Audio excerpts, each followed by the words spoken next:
And thank you for tuning into the Golden State Media Concepts Football Podcast, where we talk the latest news, rumors, and games of the NFL and college football. From latest signings to this year's breakout stars and all of the news in between. I'm joined by Jeremiah here. Say hello. Hello. Hello, y'all. As always, I'm Alex. Thank you guys for tuning in. How's your day going today? It's going pretty good, man. It's not too hot today out here. Yeah, exactly. Yeah, going back today's to the lower. heat. Getting back to the heat, what we just said on the previous episode and the episode before that. But yeah. You watch any of the NBA game yesterday? I did not. I'll be talking about that tomorrow on my sports podcast. No, I did not actually. I was actually. Wasn't much of a game to watch. It was a blowout. Yeah. For those of you interested in where this conversation goes, I'll talk about it if you tune into our sports podcast. But yeah, the only game I watched from start to finish in the NBA playoffs was probably Game 7 in Western Conference Finals. I've been so busy doing other things, man. Gotcha. I know what you mean. I'm super excited. Yesterday had a good game, but I'm going to watch the Sharks game tonight, Sharks-Penguins, in Pittsburgh. I think it starts there. No, I think it's in, is it in San Jose? Well, the last two games were in San Jose. Were they in San Jose? Yes, okay, I don't know if it's 3 if they're shifting back. But again, if you're interested in all that news, come on and join me again tomorrow at the Golden State Media Concepts Sports Podcast. I'm looking forward to it, Alex. Maybe you want to introduce us to the football podcast news of the day? Yeah, we got some big news in college. The Big 12 Conference is bringing back the conference game. Yes. Yeah, huge news. They were the only Power 5 conference that didn't have a championship game. Reasonably so. I mean, Commissioner Bob Bowlesby, I always struggle saying his name, says in all likelihood it's going to be split. I think it's Bowlesby, yeah. It's going tough name to say. It's going to be split into 5-team divisions, so 2 of 5 teams. But it just seems, in his words, it's going to be clunky. And I feel like it's bloated in a sense because you kind of, it's going to be 2 title teams facing each other. If it's set up the same way, it's going to be a 1 and a 4 seed. So you put yourself at the risk of having a 8-1 team playing a 6-4 team in that division. Yeah, that was a huge problem. Well, not to say a huge problem. That's kind of like one of the problems that people think are going to happen. Yeah, it's going to be a bloated situation because you're going to have 2 5 sides. You know, it's like with the Pac-12 split, right? It's going to split the same concept, but it's 10 teams into 2 5-size divisions. And that's going to be hard because there's a lot of separation in skill, I find, with some of those top Big 12 teams, and then there's kind of like a huge drop off. Yeah, exactly. And then that brings us to talking about the possible expansion, which would help that. It would. Yeah. If they decided to go along that way. I think it would be up to 14 teams. Well, the possible teams and schools they've looked at is University of Houston, the University of Memphis, Central Florida, and Colorado State. Yeah. To move into the Big 12. Colorado State, I believe, is a Pac-12 team right now, right? Colorado State? Or am I thinking? I'm thinking Colorado. I'm sorry. No, Colorado State's in the Mountain West. Yes. So I think that an expansion would help that, but I think it would be an issue if they didn't add that. Do you think personally they should add the conference, or at least expand personally? Yeah, I think they should.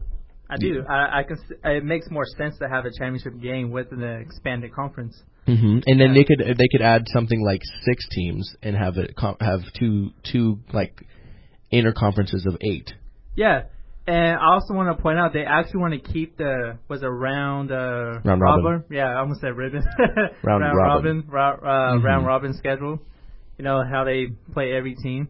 They want to keep that same format heading to this year. That's kind of with the conference game. Because I think the conference game's in 2017. So it won't be this year, but it'll be the next season. Yeah, they're going to start in 17. I think that round robin's probably the best way of doing, I guess, college. As of right now for that Big 12.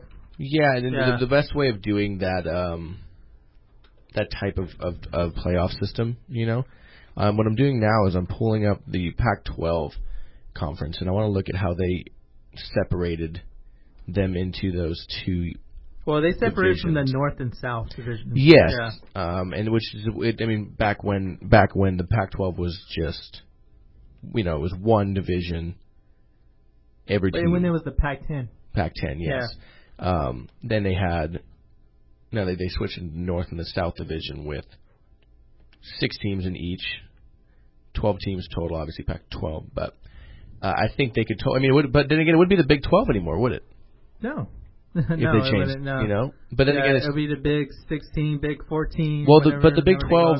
Does the Big 12 have 12 teams currently? 10. See, yeah, they have 10. So Yeah, the Big 10 has 12 teams, which is weird. That's so weird. I'm like, really? I'm like, can't you guys switch names? Yeah, that's so weird. Can't you switch names? Yeah, like, really? they'd have to change it anyway. Sense. It makes more sense. Mm-hmm. It does make sense. Yeah, and so I think definitely if they want to do this, they're going to do it. I think it's going to have some issues its first year. Yeah, when they had the last Big 12 championship game was in 2010, but that's when they had 12 teams.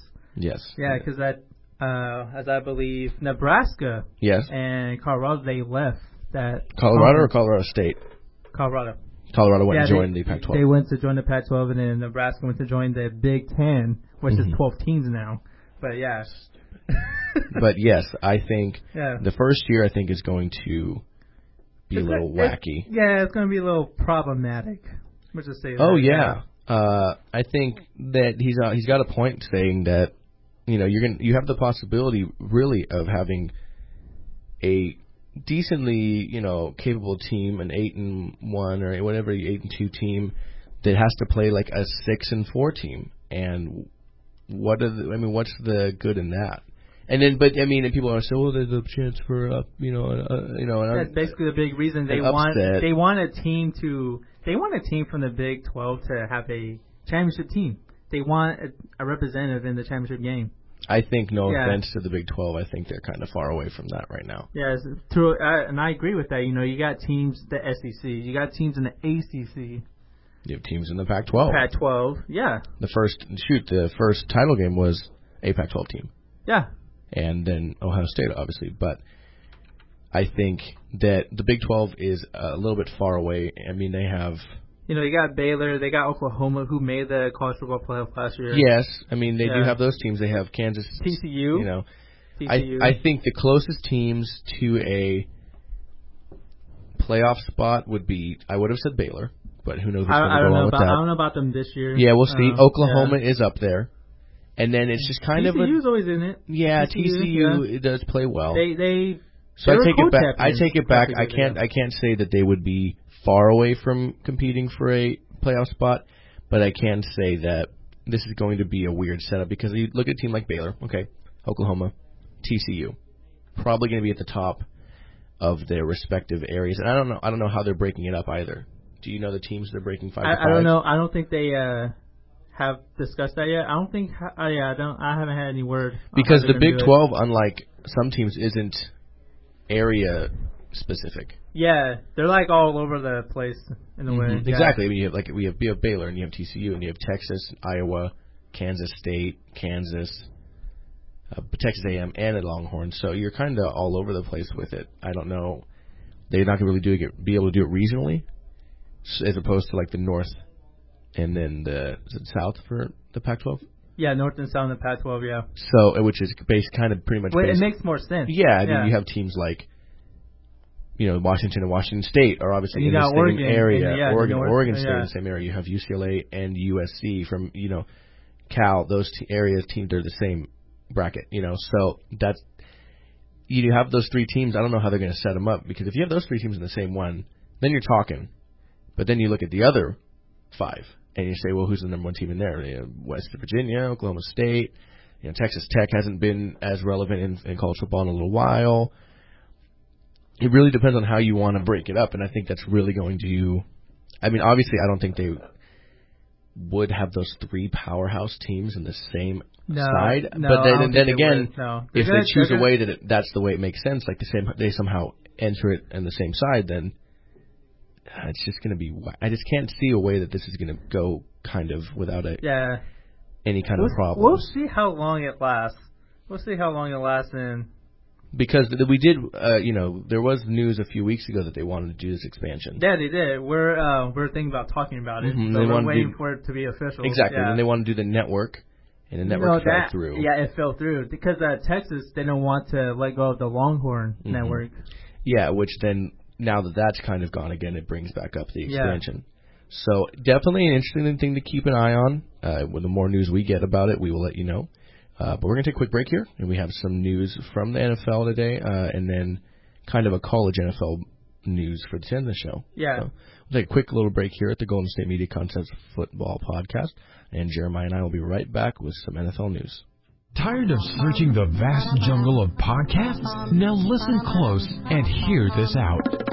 There's a podcast network that covers just about everything that you've been searching. The Golden State Media Concepts Podcast Network is here. Nothing less than a podcast bliss with endless hours of podcast coverage. From news, sports, music, fashion, cooking, entertainment, fantasy, football, and so much more. So stop lurking around and go straight out to the Golden State Media Concepts Podcast Network. Guaranteed to fill that podcast itch. Whatever it may be, visit us at www.gsmcpodcast.com. Follow us on Facebook and Twitter, and download us on iTunes, SoundCloud, and Google Play.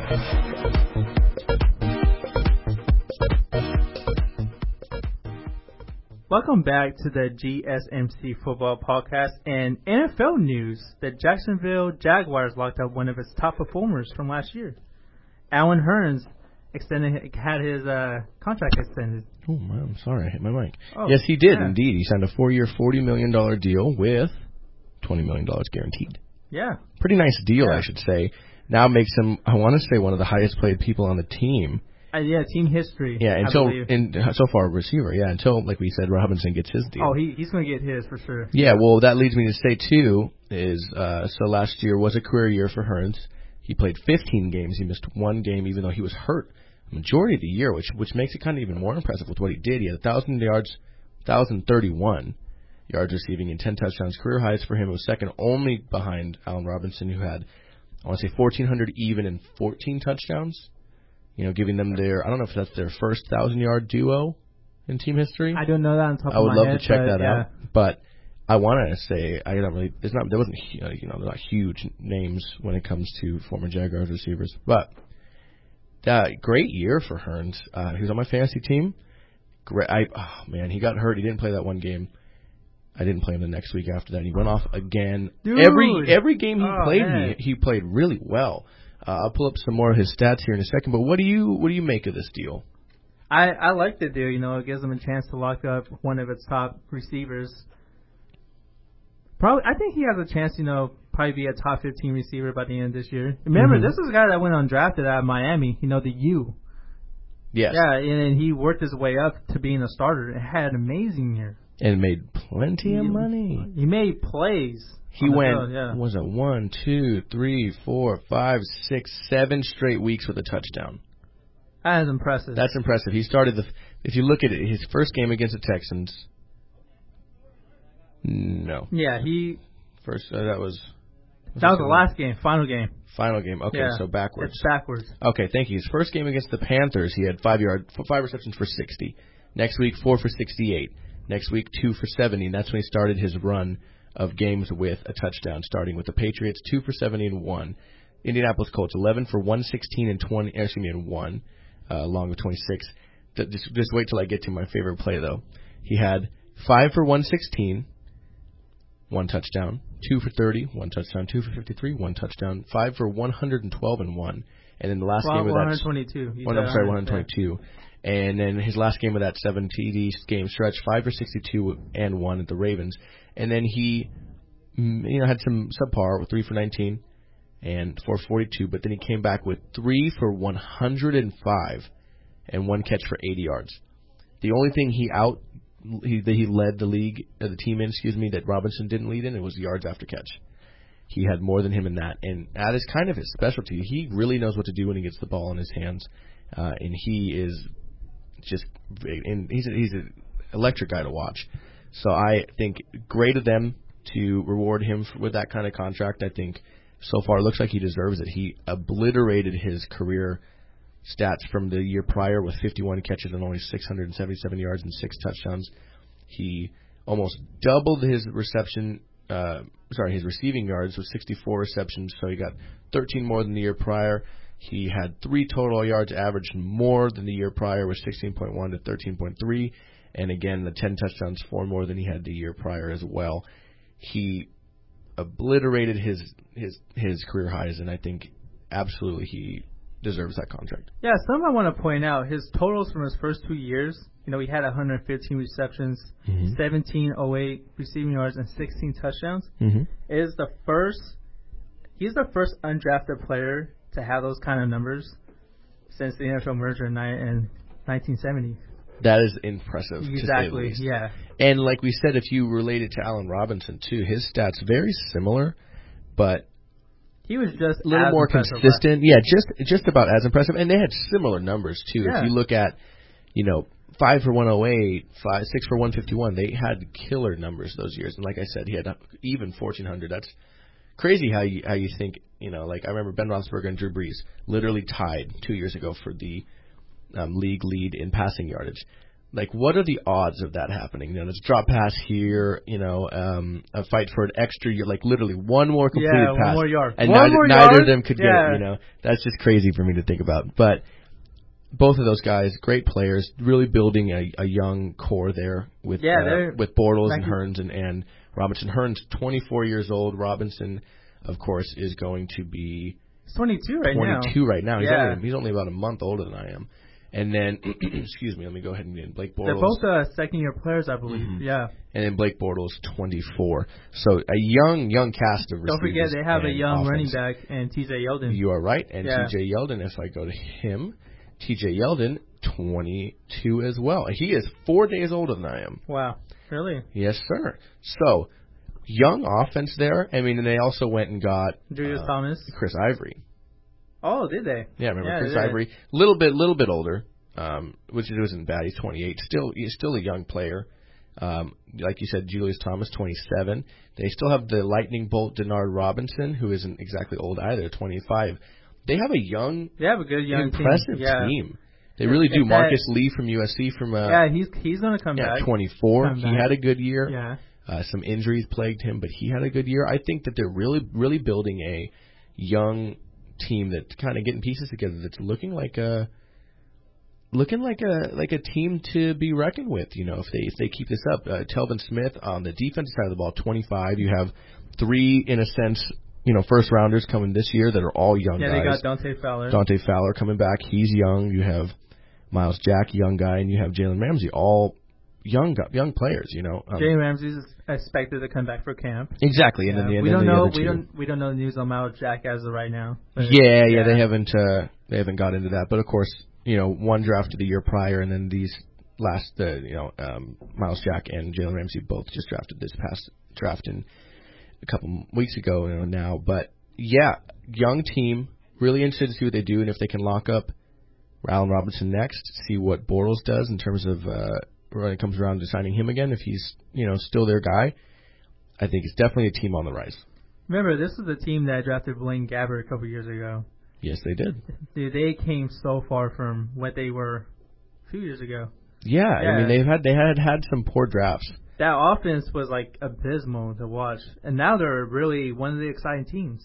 Yeah, absolutely. And like I said, they had some bad drafts in a row there, and they've had some real good ones. Yeah, and they're starting to have a couple good ones in a row now. Yeah, well, I mean, last year... They killed that draft this year. Yeah, last year you had Fowler. You were able to get Bortles also. Yeah. In the year prior. Yeah? Mm-hmm. This was his second year, right? So it was the second year. Because he was a first-round pick. Mm-hmm. And then who even saw... Allen Robinson, I forget where he was drafted. I think he was a second or third day pick. I'm not quite sure on top of my head. He was drafted in the second round, so second day. Second day. And then you have, like we said, Hurns, who went undrafted. Yeah. Marquise Lee, who's been serviceable for them. He was drafted in the second round also. T.J. Yeldon was drafted in the second round of the 2015 draft. They obviously got Julius Thomas from the Broncos. Denard Robinson, who, like I said, has not been amazing for them, but, has played well for them, fifth round. Telvin Smith, who's kind of one of their leaders on defense, he was drafted in the 5th round of the 2014 draft. They're finding some young players in late rounds, and their 2 Allens are kind of the leaders there. So I am absolutely excited. They are a fun offense to watch. You're right, a fun Jaguars team for the first time in a while to watch. Yeah, in a while, quite some time. And I think we had him in our Cinderella teams a couple of episodes ago. We did. And not, like we said, not teams to win the Super Bowl or anything like that, but to make the playoffs. To make the playoffs, or at least be right there and be relevant, because they obviously, didn't have the greatest year last year, but they were in a lot of games. So very, very excited to watch and see those guys. But we're going to take one more quick break here. Some news again from our sponsors, and we have some college NFL news here for you guys coming from the SEC, actually. Yeah. And we'll be right back here at the Golden State Media Concepts Football Podcast. Want to find out what movies to go see? Then check out the GSMC Movie Podcast. It's your ticket to the latest movies, whether it's a new blockbuster event, romantic, comedy, or action flick. This show has got it all covered. They talk some what to go see now. Don't bother. What's hot on Netflix and everything in between. That's GSMCpodcast.com/movie-podcast. When it's all about the movies, it has to be this new show. Don't forget to like them on Facebook and follow them on Twitter. Visit GSMCpodcast.com for more info.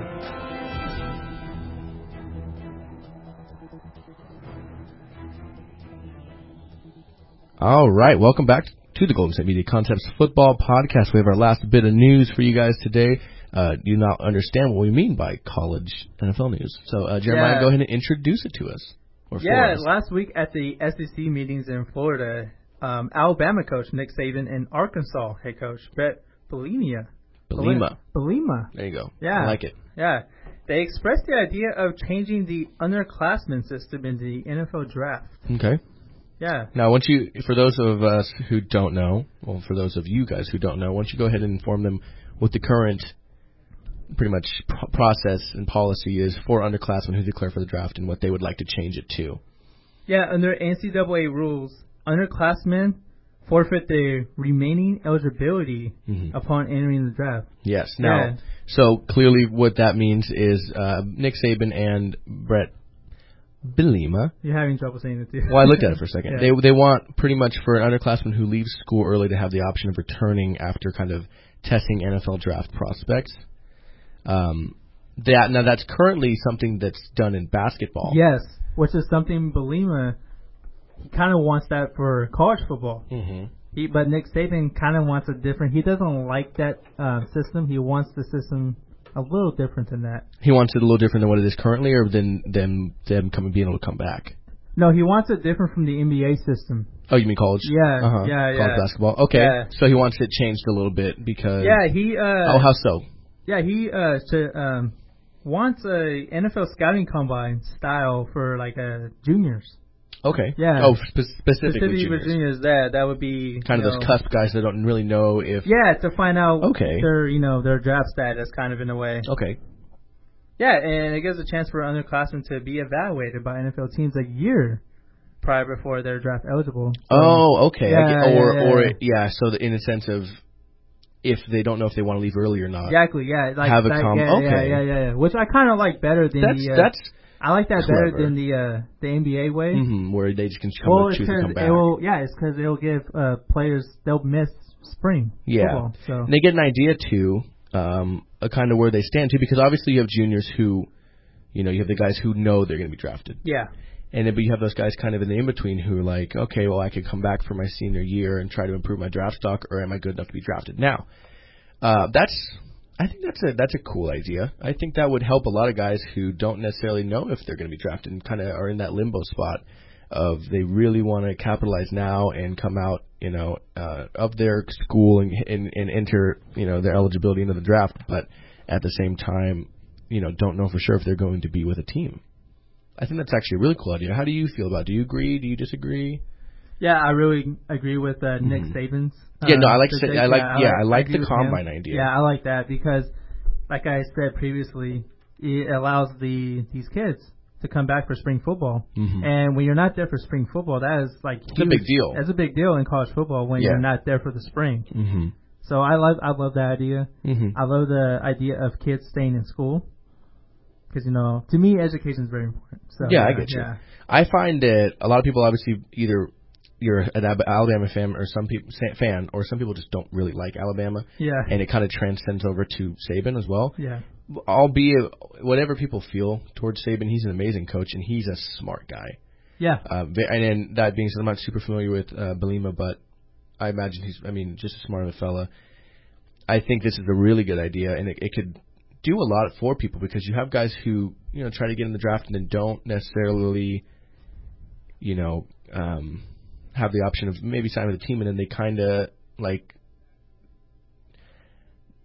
it kind of goes bad for them, I guess, in a sense. Like that's their whole life, and then they realize that life, that chapter of their life is kind of over, and it's kind of a surreal awakening for them. What they want to do next. Like there's more things outside of football. Exactly. Like we were saying in our last show, there's a lot to life other than football for those guys that are realizing they're retiring early, and there's a lot to life other than football, and of course, when all you've done is football for these kids in their early 20s who maybe now that's over for them and they have to find that new time in life. That can be a scary thing. So I think this would definitely really help, kids and really give them that ability to, if they don't, they come back from this combine and they maybe don't have that huge option to go to the NFL. Maybe they spend that next year really finding out what they want to do with their life after football. Exactly. That's why I love Saban's idea of having that combine. And something I want to point out, 30 of the 96 early entry draft prospects from this past, spring. For the NBA or for the NFL? NFL. Okay. 30 of the 96 early draft entries. Okay. Were not selected in the NFL draft. See, that's why I thought I want to make sure because I read a similar stat for the NBA. It was like 30 of something ended up returning to school. Yeah.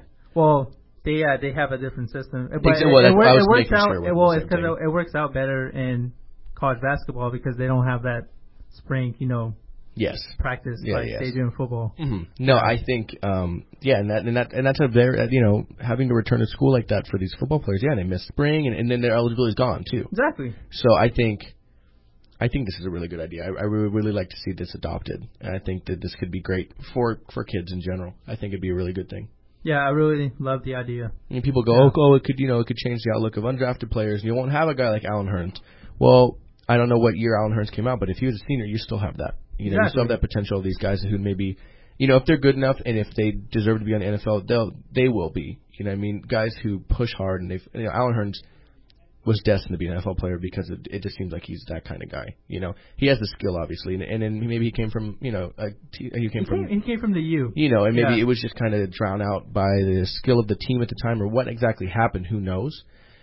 He was going to be an NFL player. He's a worker. He's clearly got the skill.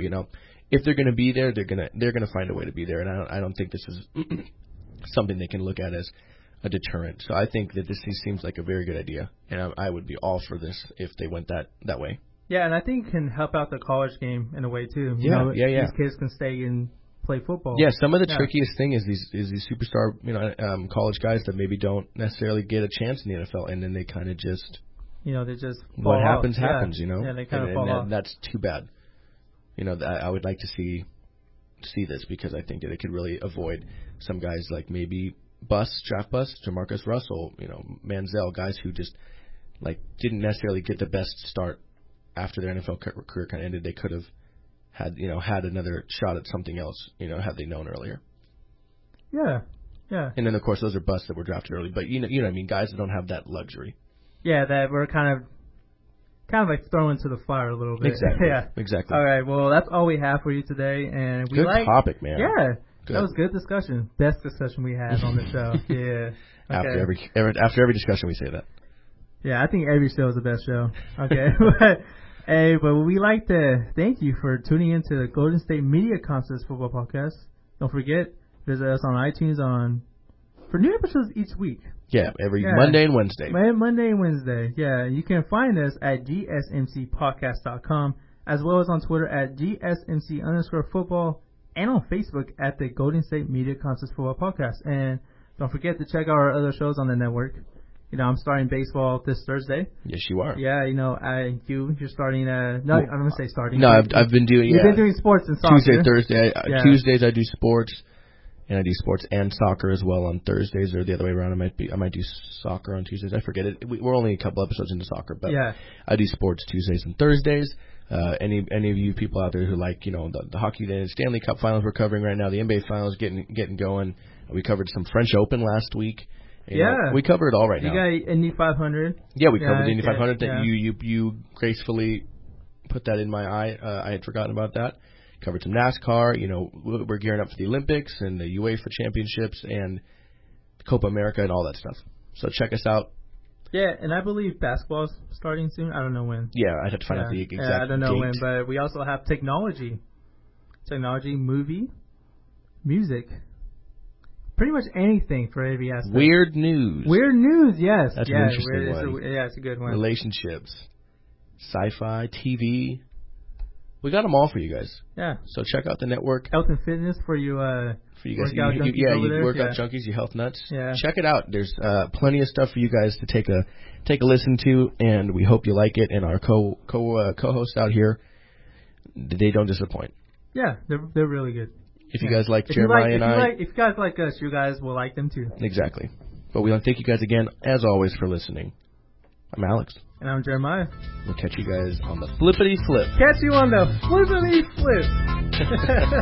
See you on Wednesday.